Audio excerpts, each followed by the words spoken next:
Sabe que nesses anos de pastoreio, eu já ouvi, escutei, me assentei com muitas pessoas, conversei com outras tantas, mas a grande maioria delas, nós sempre no meio da conversa, chegávamos a um lugar determinante, aonde existia uma ruptura clara, visível em todas aquelas conversas. É quando as pessoas começavam a contar sobre o seu futuro, sobre aquilo que almejava, sobre aquilo que sonhava, sobre aquilo que planejava. Quantas vezes eu, no meio de uma conversa, de um bate-papo, até mesmo de um atendimento pastoral, escutei pessoas dizendo: não, pastor, eu creio que daqui mais alguns anos isso já vai estar melhor. Eu já ouvi pessoas, quando indagada por que não faziam, porque estavam tão distantes daquilo que Deus havia as chamado a fazer, e todas as vezes elas diziam a mim: pastor, mas eu estou pondo isso em ordem. Eu creio que daqui mais um tempo, eu creio que daqui a poucos dias, eu creio que daqui a alguns anos, e tudo eu creio a partir de um longo período. E eu vou te dizer uma coisa para você, e não é que as coisas não possam ser planejadas. Sim, inclusive a Bíblia diz que planejar é sábio. O problema é quando a gente tira o planejamento e põe ele na autossuficiência, de acreditar que nós, porque planejamos, porque pensamos, porque sonhamos, somos capazes de realizar aquilo que estamos planejando. Nem sempre aquilo que imaginamos para daqui um ano, 10 anos, 20 anos, acontecerá como nós planejamos. Afinal de contas, nós podemos planejar. O que nós não podemos fazer é tirar o governo da nossa vida da mão de Deus. Porque e se Deus quiser frustrar todos os nossos planos? E se a vontade de Deus não é nada daquilo que você sonha? E se o querer de Deus é contrário ao teu querer? Como você responde isso na fé? Como você responderia a esse momento e a esse tempo na história daquilo que Deus preparou para você? E se os teus planos não se concluíssem ou não se concretizassem da maneira como você tanto deseja e espera? E se Deus tem pressa no hoje e o governo dele é para agora, e você, por algum motivo, tem planejado para daqui 1, 2, 5, 10 anos, seja lá o tempo que isso demandar? Me deixa ler com você hoje um texto que talvez possa cooperar para que nós possamos juntos pensar naquilo que o Senhor tem para nós.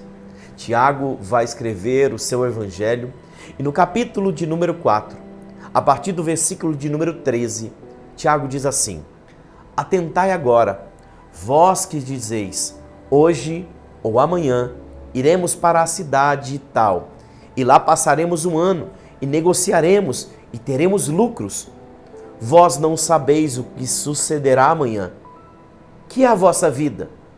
Sois apenas como neblina, que aparece por instante e logo se dissipa. Em vez disso, devias dizer: se o Senhor quiser, não só viveremos, como também faremos isto ou aquilo. Agora, entretanto, vos jactais das vossas arrogantes pretensões. Toda jactância semelhante a esta é maligna. Portanto, aquele que sabe o que deve fazer o bem e não faz, nisto está pecando. Ora, me deixa de alguma forma construir isso aqui de uma linguagem mais simples e mais acessível ao meu e ao teu coração. Sabe, Tiago não está dizendo que traçar planos é problema. Tiago está dizendo que pôr nos planos toda a expectativa da nossa vida é que é errado. Achar que porque então projetamos um amanhã e nele deveremos viver plenamente, isso é arrogância humana. Tiago diz que a vida é um vapor que logo se desvanece, um vapor que surge e de repente se apaga. Sabe que eu gosto de uma expressão de Agostinho. Santo Agostinho usava uma expressão que eu acho linda para expressar esse texto. Ele dizia assim, que a vida é como o vento no pó. Enquanto o vento sopra, o pó se levanta, mas quando o vento cessa, o pó volta ao chão de onde saiu. Agostinho dizia então que assim é a nossa vida, vento soprando. Só que a gente nunca sabe como o vento ou quando o vento vai parar de soprar. Portanto, a gente pode planejar. Enquanto o vento sopra, eu anseio viver uma vida de plenitude, uma vida de satisfação, ter família, ter filhos, ver meus netos, construir um futuro, eu anseio. Mas a todo tempo, em todo momento, eu sei que eu estou debaixo da dependência de alguém que está soprando um vento e que tem mantido a minha vida de pé. É nesse tempo que eu também não posso esquecer que eu sou dele, que eu sou para ele e em prol do propósito dele. Se eu sei de tudo isso, eu não posso viver uma vida longe dele, afastado do caminho dele ou sem cumprir aquilo que ele tem.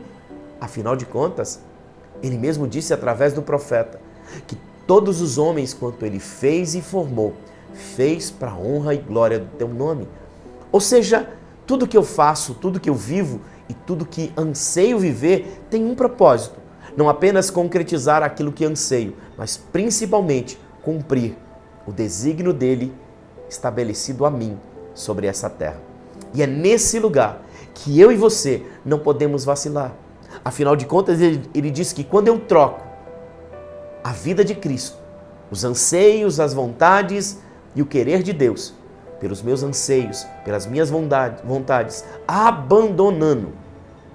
E o problema não é sonhar, é abandonar aquilo que Cristo estabeleceu para a minha vida. Ele diz, isto é arrogância de pretensão. É achar que a minha sabedoria pode ser mais sábia que a sabedoria dele. É achar que os meus planos podem ser melhores e mais prudentes que os planos dele. É achar que os meus sonhos são melhores do que os sonhos que ele sonhou ao meu respeito. É acreditar que eu posso construir uma vida longe dele, porque a vida que eu quero construir será melhor, mais agradável do que a vida que ele sonhou para mim. É nessa arrogância de acreditar que eu posso planejar coisas melhores do que ele pode governar, que ele diz então que tudo isso é malignidade. Portanto, ele termina com uma expressão do versículo 17, dizendo, porque todo aquele que sabe fazer o bem e não o faz, nisso está pecando. Eu e você nascemos para um propósito, glorificar o nome de Deus.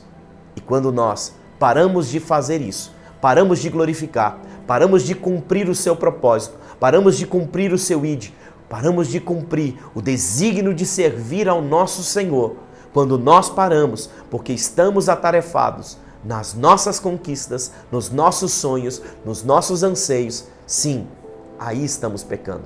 O Senhor quer parar a nossa vida e falar ao nosso coração, talvez para mim e a você, seja a hora de levantarmos, de tomarmos uma atitude, de recobrarmos a nossa vida de fé e voltarmos para tudo aquilo que o Senhor tem nos posicionado. Talvez nesse dia você possa ouvir esse devocional e tomar uma atitude. Afinal de contas, os teus planos só serão melhores se forem os planos do Senhor. Afinal de contas, como disse Paulo escrevendo a carta aos Romanos, os sonhos, os projetos, a vontade de Deus sempre será melhor e mais agradável, a fim de que Deus cumpra o seu querer sobre nós. Portanto, se levante, se posicione, se reposicione. Deus tem milagre sobre a sua casa, sobre a sua vida, sobre a sua família. Que Deus abençoe você, que Deus abençoe tudo que você transporta, que Deus faça rememorar ao teu coração e ao teu espírito toda a promessa que Ele já liberou ao teu respeito. Que Deus te encontre e te abençoe em nome de Jesus.